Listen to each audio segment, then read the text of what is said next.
इनका सवाल है कि जिस तरह से हम बुत परस्ती करते हैं, आप भी मक्के शरीफ में ईंटों की दीवार की बुत परस्ती ही तो करते हैं। बहन ने बहुत आम सवाल पूछा है कि आप जब बोलते हैं इस्लाम में बुत परस्ती हराम है, तो आप मक्का में जब जाते हैं, मक्का में भी आप संगे अस्वद काले पत्थर को या ईंट को पूजा करते हैं, तो क्या फ़र्क है? सवाल अच्छा है, आम है। इसका जवाब है कि इस्लाम में कोई भी काबा की इबादत नहीं करता, ना संगे अस्वद की करता है। काबा हमारे लिए किबला है, एक दिशा है। हम जब नमाज पढ़ते हैं, हम मानते हैं इन कांग्रीगेशन, जमात में।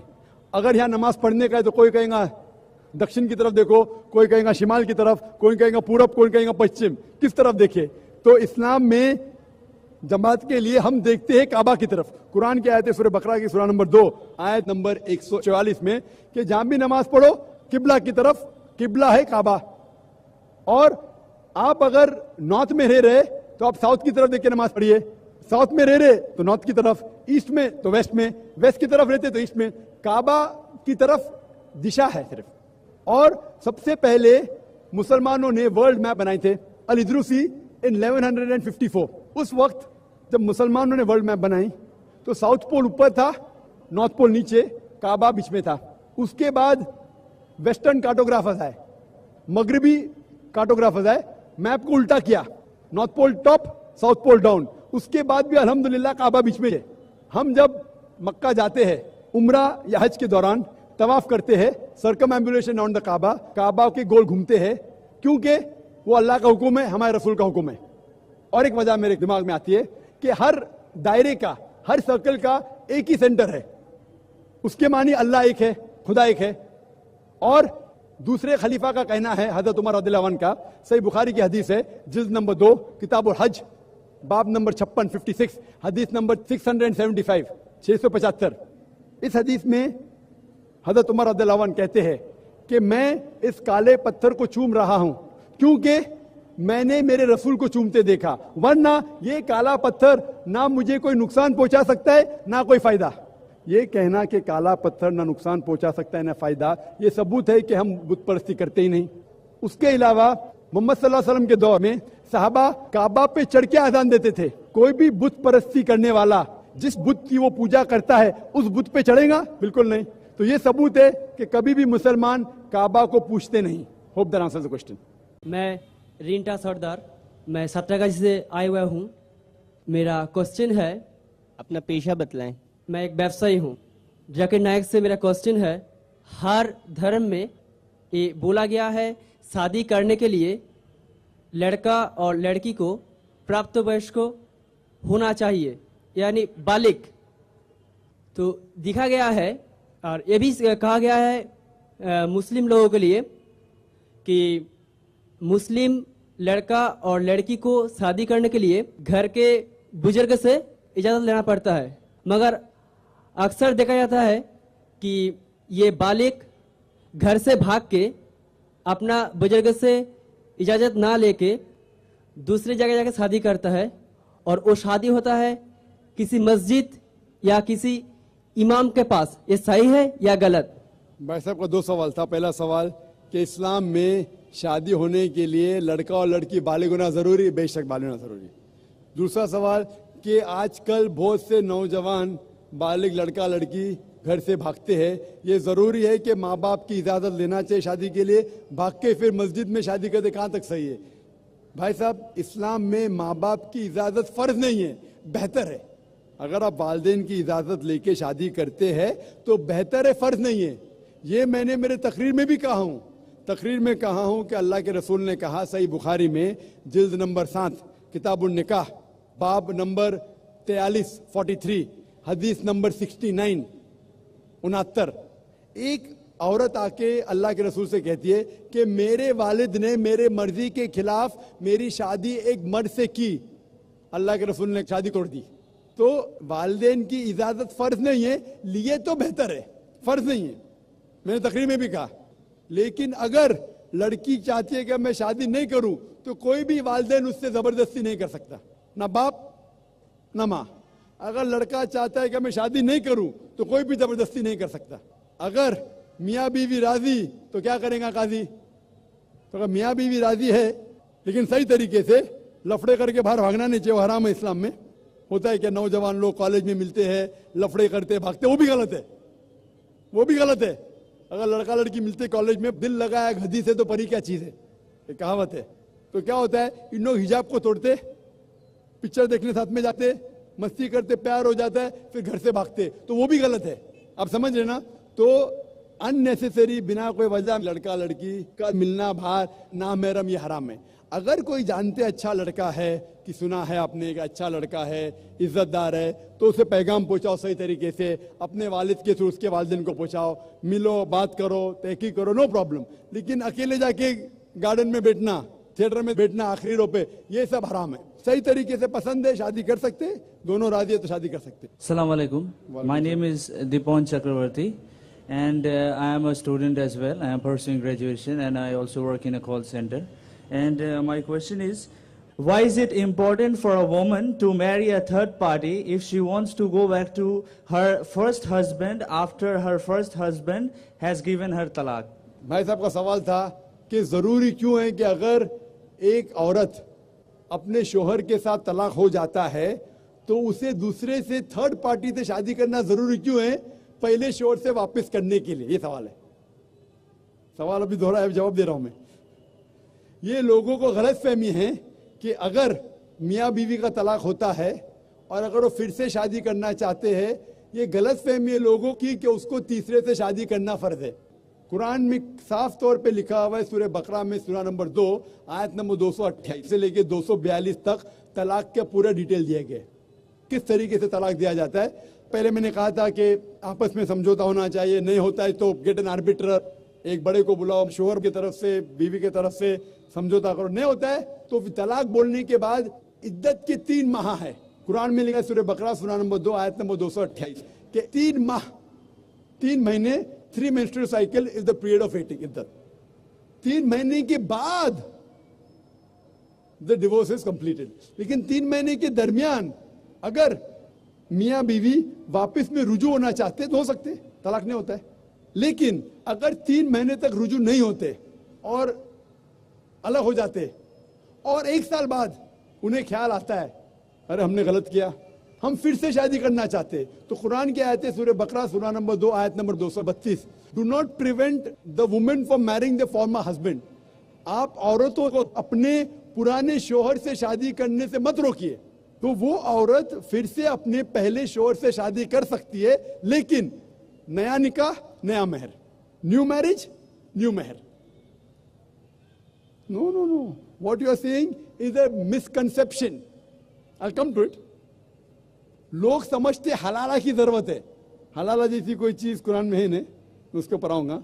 लेकिन फिर से शादी करने के बाद फिर से इन लोग जिंदगी बसर करते हैं, 3-4 साल बाद फिर से कुछ ना इत्तेफाकी होती है, फिर से तलाक। वही तरीके से समझौता करो, बड़े को लेके आओ, तलाक बोलो, 3 माह रुको, फिर जाओ, फिर से 2 साल बाद याद आता है नहीं वापिस से रहेंगे, फिर से शादी कर सकते हैं, फिर निकाह, फिर मेहर, फिर से झगड़ा होता है, फिर तीसरी बार अगर तलाक होता है तो अल्लाह ताला फरमाते सूरह बकरा सूरा नंबर 2 आयत नंबर 230 में कहते कि तीसरी बार अगर तलाक देंगे तो फाइनल। इसके बाद आप फिर से मियाँ बीवी ने, जब तक आप थर्ड को नहीं मैरी करें। इसमें क्यों? ये शादी ब्याह गुड्डा गुड्डी का खेल थोड़ी है। बचपन में गुड्डा गुड्डी का खेल में शादी करो फिर से तलाक दो, एक दिन में 10 बार शादी कर सकते, बराबर ना? ये जिंदगी गुड्डा गुड्डी का खेल थोड़ी है। 3 महीने लगता है तलाक के लिए, इतना टाइम लगता है। प्राइवेट मीटिंग, फिर बड़े लोग से मीटिंग, फिर 3 माह, फिर जुड़ो प्यार से, एक दूसरे पे कीचड़ मत उछालो, फिर शादी करो। मैंने मेरी जिंदगी में किसको भी नहीं देखा जो सही तरीके से तीसरी बार तलाक हुआ, मैं देखा नहीं अभी तक। 1 बार हुआ देखा होगा, 2 बार, तीसरी बार तो देखा ही नहीं मैं। ये अगर आप गुड्डा गुड्डी का खेल करते तो फिर 1 बार आपने रिजेक्ट किया, 2 बार रिजेक्ट किया, 3rd बार फाइनल, फिर आप दूसरे से शादी करो। आप प्लान नहीं कर सकते, आप दूसरे से शादी करो और रो। और फिर पता लगा आपको मैं पहले शोहर से नाराज थी, सिर्फ दिन में 6 घंटा देते थे, ये नया शोहर तो 2 घंटा देता है, तो पहला वाला अच्छा। नो, दाल आटे का भाव मालूम पड़ेगा। मेरी माँ मुझसे कहती थी मार्केट जाएंगे तो दाल आटे का भाव, दाल और आटे का भाव, आप समझे ना? तो हो सकता है क्या, मालूम पड़ा मैं मेरे शोहर से झगड़ा करती थी, वो बीवी कहेंगी, मालूम पड़ेगा नया शोहर तो पुराने वाले से बदतर है। आप समझ रहे ना। और फिर अगर नए वाले से डिवोर्स हुआ, सेम तरीका, आपस में समझौता, प्लानिंग नहीं। अगर प्लानिंग करेंगे कि एक रात तुम्हारे साथ सोऊंगा और फिर तलाक देना, ये हराम है। आप समझ रहे ना। ये कुछ लोग करते हैं, मैं जानता हूं मुस्लिम माशरे में, वो हराम करते। प्लानिंग करना, तुम्हारा शोहर बनूंगा, एक रात बाद तलाक दूंगा, फिर तुम शोहर शादी करना, ये हराम है। कुछ लोग करते हैं, गलत करते हैं, कुरान में ऐसा नहीं लिखते। तो अगर तीसरी बार तलाक के बाद या पहली तलाक के बाद भी, पहले बार तलाक दिए, दूसरे से शादी किए, फिर पता लगा सही नहीं, तो वापस जा सकते। आप समझे ना। तो ये जो है जरूरी है थर्ड पार्टी के पास जाना, अगर 3 बार सही तरीके से तलाक हो तो इस्लाम में इतनी छूट है माशाअल्लाह, और इतना सही मजहब है। It's the most practical way of life. My question is Muslim woman is liable for the maintenance long life after divorce?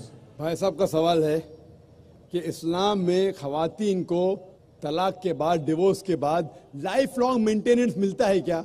इस्लाम में जो हुकूक है खवातीन के, वो अल्हम्दुलिल्लाह इतने अच्छे हैं कि तुम्हारे लाइफ लॉन्ग मेंटेनेंस अच्छे।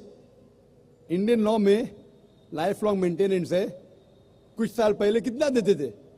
400-500 रुपये, और कितना अभी जरा बढ़ गया होगा। वो क्या है? इस्लाम में महर है। महर मतलब शादी के टाइम पे ही महर मुकर्रर कर सकते। कुरान की आयत है कि आप सोने का पार्ट भी दे सकते। कौन से इंडियन कोर्ट में सोने का पार्ट देते? Life long maintenance. तो इस्लाम के अंदर महर है। महर की कई वजह हो सकती है। वो महर लेके अपने वालिदैन को दे सकती है, अपने लिए फ्यूचर की रह सकती है, तलाक के बाद काम आ सकता है। लेकिन जब तलाक होता है तो इद्दत के दरमियान जो 3 माह है, उसका मेंटेनेंस शोहर देता है। अगर माँ पेट से है तो जब तक वो बच्चा जन्म देती है उस टाइम तक उसका मेंटेनेंस भी होता है। और अगर बीवी के पास बच्चे हैं तो जब तक बच्चा बालिग होता है उस टाइम तक बच्चे का मेंटेनेंस शोहर देगा। लेकिन लाइफ लॉन्ग क्यों नहीं? क्योंकि इस्लाम में महर तो उसका है, वो महर कुछ भी पूछ सकती है। अगर कम पूछी तो उसकी गलती, महर तो मिल गया है। क्योंकि डिवोर्स होने के बाद औरत वापस से नई शादी कर सकती। उसके बाद अल्लाह के रसूल कहते हैं कि सबसे बेहतरीन वो चैरिटी में जो माँ बाप अपनी डिवोर्स बेटी को अच्छे से देखभाल करते। तो माँ बाप देखभाल कर सकते, भाई कर सकता है, भाई ने करा तो माशरा करेगा, माशरा ने करे तो इस्लामिक स्टेट करेगी। और अगर कहेंगे कि शोहर को देना चाहिए तो मुझे एक नया लेक्चर देने पड़ेगा, मेन्स राइट्स इन इस्लाम, आदमी के हुकूक। क्योंकि इमेजिन उसको महर भी देने का है, इद्दा का मेंटेनेंस भी देने का है, लाइफ लॉन्ग बोलेंगे। वो नई शादी करेगा उसको नया महर देने का। आदमी पे जुल्म थोड़ी करना चाहता अल्लाह ताला।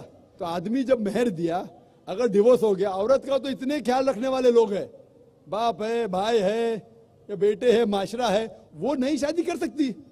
उसका नया शौक उसको दूसरा महर देगा। ये आदमी जो डिवोर्स हो गया, वो जब नई शादी करेगा उसको नया महर देने का। तो नया महर देने का, पुराने बीवी को मेंटेन करने का, तो मुझे नया लेक्चर देने पड़ेगा, मेन्स राइट्स इन इस्लाम, आदमी के हुकूक। तो अल्लाह ताला जस्ट है, बराबर है, औरत ऊंची नहीं है आदमी से। आप समझे ना।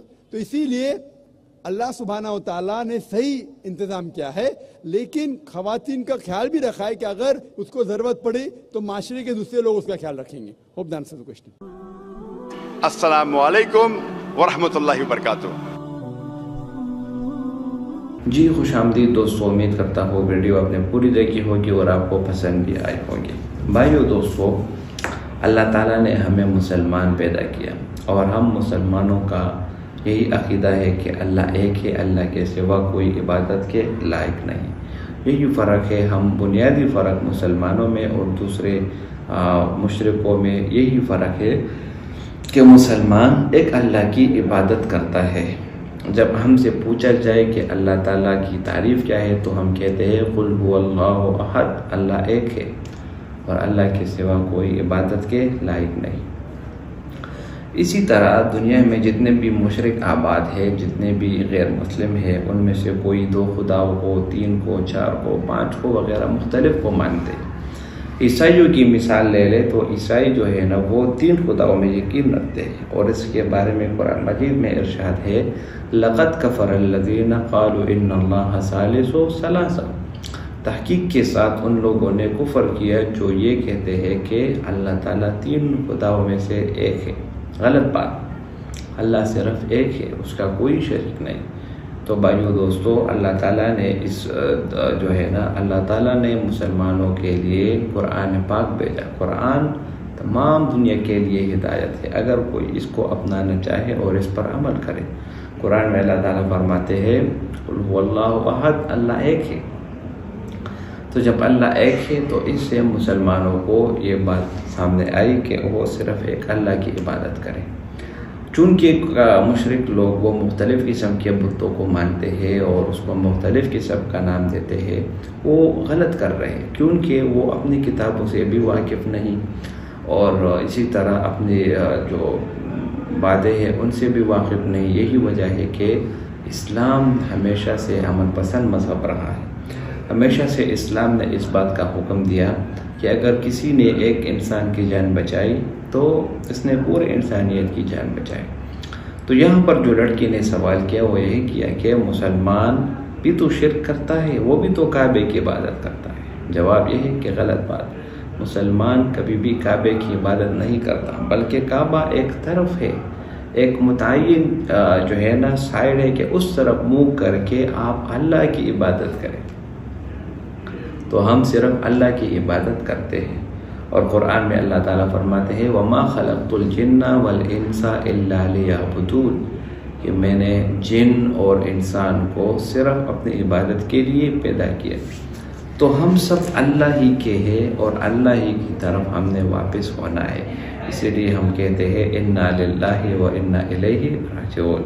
तो डॉक्टर जाकिर नायक ने बहुत बेहतरीन जवाब दिया। उम्मीद करता हूँ वीडियो आपको पसंद आई होगी। अगर वीडियो आपको पसंद आए तो इस चैनल को सब्सक्राइब करें। बहुत शुक्रिया।